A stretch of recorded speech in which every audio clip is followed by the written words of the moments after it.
Un matin, après 2 mois de navigation dans les eaux calmes de la mer Méditerranée, nous aperçûmes les remparts de Saint-Jean d'Acre, port chrétien et dernière place forte des croisés en Terre Sainte.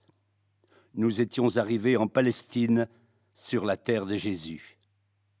Là, nous devions rencontrer Tebaldo Visconti, le légat du pape, auquel nous devions demander un laissez-passer pour Jérusalem, ainsi que l'autorisation de prélever un peu de l'huile sainte de la lampe qui brûlait devant le Saint-Sépulcre.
Dès qu'on eut mis pied à terre, nous traversâmes les routes de la ville. Moi, j'emboîtais le pas à mon père, en observant avec curiosité les personnes que l'on croisait et en évitant attentivement de les heurter.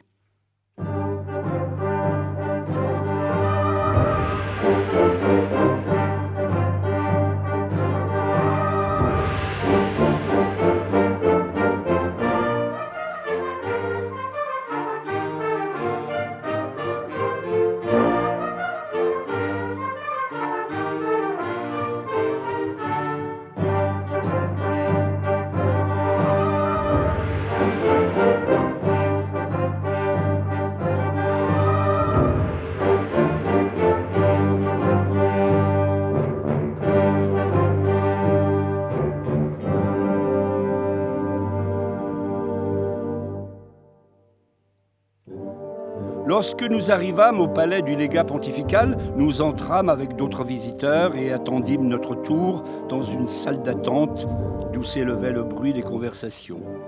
De nombreux soldats croisés, revêtant une cotte de maille sous une tunique marquée d'une croix, allaient et venaient sans arrêt. Nous entrâmes dans une grande salle où Tebaldo Visconti nous attendait, debout, montant une expression à la fois sérieuse et amicale. Il reconnut mon père et mon oncle, et après nous avoir cordialement souhaité la bienvenue, s'enquit du motif de notre visite. Nous avons attendu pendant 2 ans l'élection du nouveau pape pour pouvoir lui remettre le message de Kubilai Khan, lui expliqua mon père, et nous ne voulions pas renvoyer davantage notre départ.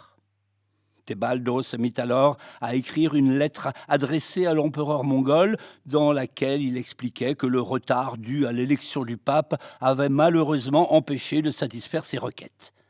Il nous prépara ensuite un sauf-conduit pour Jérusalem.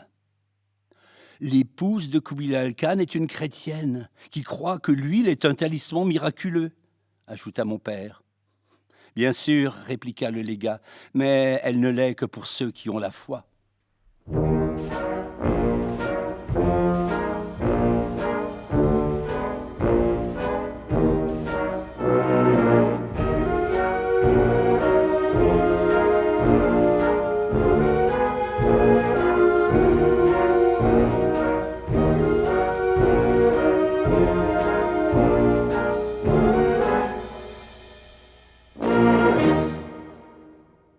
Dotés de robustes chevaux, nous nous mîmes en route en commençant ainsi notre véritable voyage.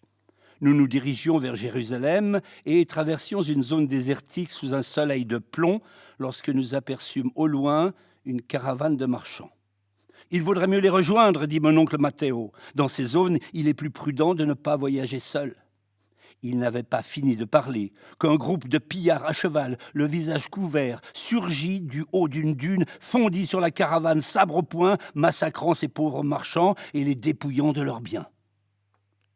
Heureusement, personne ne s'aperçut de notre présence, mais cette scène nous laissa abasourdis et nous fit comprendre encore davantage que notre voyage pouvait être extrêmement dangereux. Envahis d'une peine profonde, nous nous remîmes en route dans le désert.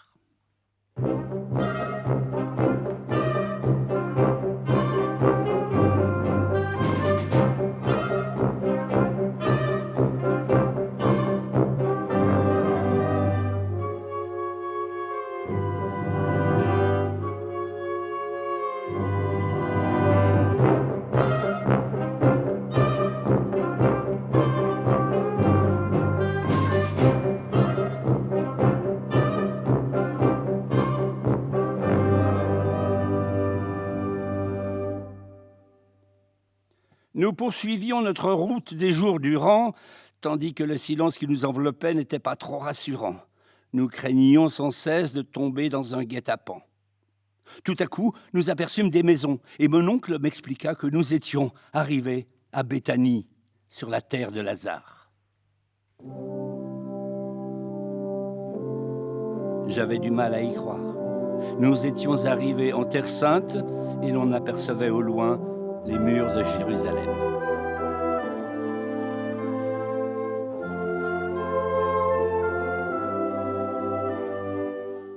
Mon père Nicolo décida de monter notre campement pour la nuit au pied du mont des Oliviers, dans le jardin de Gethsémani.